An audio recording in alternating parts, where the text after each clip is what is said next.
الشاعر محمد الساعي من الإسكندرية وضيافة عن حسن الاستقبال منتدى والكمال أستاذتنا فاطمة البك وأستاذنا الكبير أحمد إسماعيل وأقول وضيافة عم صلاح ضيافة الفنان الكبير صلاح عبد الله.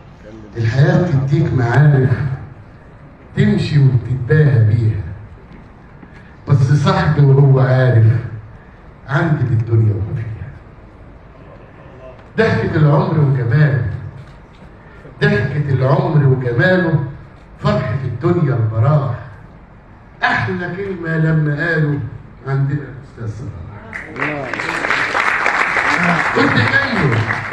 كنت جاي له بدون موانع، جاي ليه فارد شراعي، قال لي كلمة وكله سامع، ده انت هتشرف يا سامع.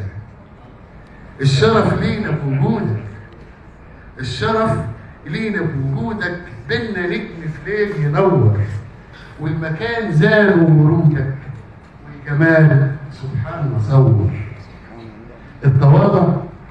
التواضع عنده دايما، ضحكته سابقة الكلام، والطباع دي أصيلة جدا، والله طيبته طيبة خير.